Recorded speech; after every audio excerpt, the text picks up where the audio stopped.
107 FM. A public service message by Urdu Radio. Do you know overspeeding खतरनाक है? Overspeeding kills. हम आपका इंतजार करते हैं। याद रहे, ट्रैफिक वायलेशन की सूरत में आपको फाइन और लीगल एक्शन का सामना करना पड़ सकता है। दोहा में इस वक्त शब के 7:30 बजे चाहते हैं। अस्सलाम वालेकुम व रहमतुल्लाहि व बरकातुहू।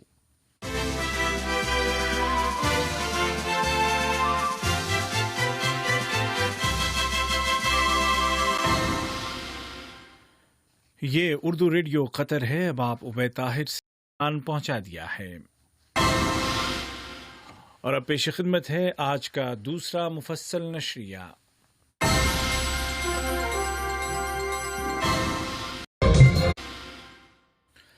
बिस्मिल्लाहिर्रहमानिर्रहीम।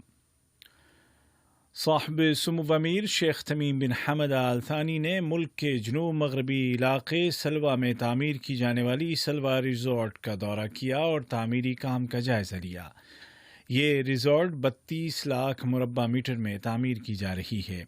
साहिब सुमुव अमीर ने अपने दौरे में यहाँ जारी कामकाज और यहाँ मौजूद तफरीही और रिहायशी सर्विसेज के मुतालिक मालूमात हासिल की। साहिब सुमुव अमीर ने इस सियाहती प्रोजेक्ट पर काम करने वालों का शुक्रिया अदा किया और हिदायत दी कि तामीरी काम को जल्द अज जल्द मुकम्मल किया जाए ताकि मुल्क में समंदरी सियाहती ज़रूरियात को देखते हुए और मुल्क में सियाहत को फ़रोग़ देने के लिए जल्द अज जल्द इसको आवाम के लिए खोला जा सके। साहिब सुमुव अमीर शेख तमीम बिन हमद आल थानी ने अमरीका के सदर जनाब डोनाल्ड ट्रंप को उनके मुल्क के यौम आज़ादी के मौके पर मुबारकबाद का बरक़ी पैगाम इरसाल किया। नायब अमीर शेख अब्दुल्ला बिन हमद आल थानी ने भी इसी मुनासिबत से अमरीकी सदर को तहनीती पैगाम रवाना किया। इसी तरह वज़ीर आज़म और वज़ीर दाखिला शेख खालिद बिन खलीफा बिन अब्दुल अज़ीज़ आल थानी ने भी अमरीका के सदर जनाब डोनाल्ड ट्रंप को इस दिन की मुनासिबत से मुबारकबाद का बरक़ी तार रवाना किया। रियासत कतर ने आलमी बरादरी से मुतालबा किया है कि वो कोरोना वायरस के ख़िलाफ़ जंग में मसरूफ़ होकर दुनिया के मुख्तलिफ़ ख़ित्तों में कायम तनाज़ात को हल करने की कोशिशों से गाफिल न हो जाए। अक़वाम मुत्तहिदा में कतर की मुस्तक़िल मंदूब सफ़ीर शेख आलिया अहमद बिन सैफ आल थानी ने इन ख़यालात का इजहार सलामती कौंसिल के वीडियो लिंक के ज़रिए बुलाए गए आला सतही इजलास में किया। इजलास का मौजू था वबाएँ और सिक्योरिटी। उन्होंने मज़ीद कहा कि दुनिया में मौजूद कशीदगियों और बहरानों के मुश्तरका और फ़आल हल निकालने, इंसानियत की इमदाद को आसान बनाने और कोरोना वबा को तशद्दुद भड़काने की इजाज़त न देने के लिए मज़बूत बैनुल अक़वामी ताउन की ज़रूरत है। रियासत कतर ने जमहूरिया सोमालिया के दारुल हुकूमत मकादिशु में किए गए धमाके की शदीद अल्फाज में मज़म्मत की है। इस धमाके में 5 फ़ौजी ज़ख्मी हो गए थे। वज़ारत ख़ारजा ने एक बयान में इस ज़िम्न में कतर के मुस्तक़िल मौक़िफ़ को दोहराते हुए कहा कि कतर असबाब व मुहर्रिकात से क़त्अ नज़र हर तरह के तशद्दुद और दहशतगर्दी को मुस्तरद करता है। कतर ने कोरोना वायरस के ख़िलाफ़ लड़ाई में गैर मामूली कामयाबी हासिल कर ली है और आज मुल्क में कोविड-19 के सिर्फ 530 नए केस रजिस्टर किए गए हैं, जबकि गुज़िश्ता 24 घंटों के दौरान 1814 मरीज़ सेहतयाब हो गए हैं, जिसके बाद इस बीमारी से शिफा पाने वालों की तादाद 90,387 हो गई है। इस दौरान 2 अफराद की वफ़ात हो गई है। कतर में वज़ारत सेहत और दीगर सरकारी इदारों के दरमियान ताउन और उनकी अनथक कोशिशों से बिलाखिर इस वायरस के ख़िलाफ़ कामयाबी मिली है और इसका ज़ोर टूट गया है। हमद जनरल हॉस्पिटल में मेडिकल डायरेक्टर डॉक्टर यूसुफ अल मुसलमानी ने कहा कि पाबंदियों पर अमल कराने के हवाले से हुकूमत की जिम्मेदारियों का मरहला ख़त्म हो गया है और अब आवाम की जिम्मेदारियों का मरहला शुरू हुआ है कि वो पाबंद रहें और अप टू डेट रहें।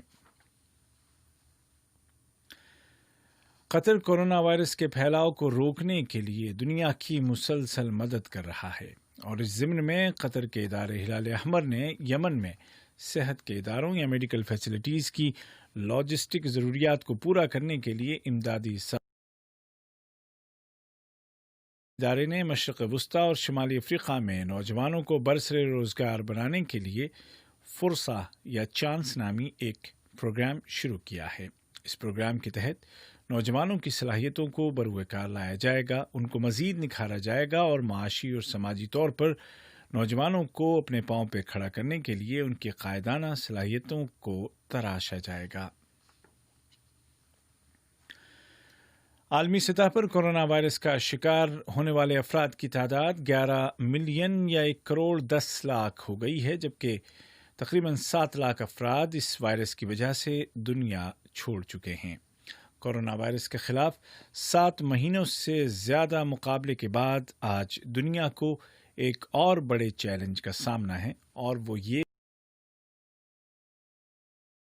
کہ کیسے زندگی کی سرگرمیاں بھی جاری رکھی جائیں اور اس وائرس کا مقابلہ بھی کیا جائے۔ ایسے میں یہ بات واضح ہے کہ کورونا کے بعد کی دنیا مختلف ہوگی، جس میں کئی پیشوں کو شدید مشکلات کا سامنا کرنا پڑ سکتا ہے۔ یہ خبریں آپ اردو ریڈیو قطر سے سن رہے ہیں۔ لیبیا کی وفاقی حکومت نے ترکی کے ساتھ ملک میں فوج تیار کرنے کے لیے ٹریننگ سینٹرز کھولنے پر اتفاق کیا ہے، جہاں ایسی پروفیشنل آرمی تیار کی جائے گی جس کا عقیدہ ہوگا وطن اور عوام کی حفاظت اور لیبیا کے وسائل کا تحفظ۔ دوسری جانب اقوام متحدہ نے کہا ہے کہ جناب فائز السراج کی سربراہی والی حکومت ہی لیبیا کی آئینی حکومت ہے جس کو دنیا تسلیم کرتی ہے۔ اقوام متحدہ نے لیبیائی تنازع میں اثر و رسوخ رکھنے والی تمام طاقتوں سے کہا کہ وہ اس حقیقت کو سمجھ لیں۔ لبنان میں شدید معاشی مشکلات سے تنگ آ کر خودکشی کے واقعات کے بعد حکومت کی کارکردگی پر شدید نکتہ چینی کی جا رہی ہے اور کہا جا رہا ہے کہ گرتی ہوئی ملکی معیشت کو سنبھالنے میں حکومت ناکام ہو گئی ہے۔ واضح ہے کہ حالیہ بحران کے نتیجے میں لبنانی کرنسی لیرا کی ویلیو میں شدید گراوٹ آئی ہے اور مہنگائی، بے روزگاری اور غربت میں تیزی کے ساتھ اضافہ ہوا ہے۔ ایران نے دھمکی دی ہے کہ اس کے ایٹمی پلانٹس پر سائبر حملہ کرنے والے کسی بھی ملک کو جواب دیا جائے گا۔ ایران نے یہ بیان نتنز نامی ایٹمی پلانٹ میں آگ لگنے کے بعد دیا ہے۔ ایرانی حکام نے اس آتش زدگی کا سبب ممکنہ طور پر بیرونی سائبر حملے کو قرار دیا ہے۔ اور ایتھوپیا کے وزیر اعظم جناب ابی احمد نے کہا ہے کہ ایک ایکٹیوسٹ اور عوامی گلوکار کے قتل کے مجرمانہ واقعے کے بعد پھوٹنے والا تشدد ملک کے امن و استحکام کو متزلزل کرنے کی کوشش ہے۔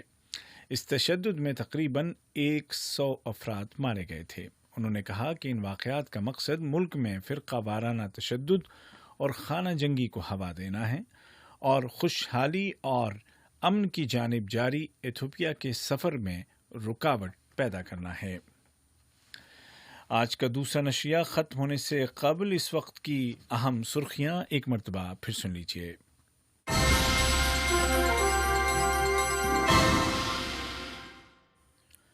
صاحب سمو امیر شیخ تمیم بن حمد آل ثانی نے سلوا ساحل پر تعمیر کی جانے والی سلوا ریزورٹ کا دورہ شادی کے موقع پر آج مبارکباد کا برقی پیغام ارسال کیا۔ اور قطری ہلال احمر نے یمن میں ہیلتھ فیسلٹیز کی ضروریات کو پورا کرنے کے لیے امدادی ساز و سامان پہنچا دیا ہے۔ اردو ریڈیو قطر سے آج کا دوسرا اور آخری نشریہ اپنے اختتام کو پہنچا۔ ہمارا اگلا نشریہ کل صبح ٹھیک 9 بجے پیش کیا جائے گا۔ آج کے اس نشریے کو آپ تک پہنچانے میں ہماری تکنیکی معاونت کی جاسم نے۔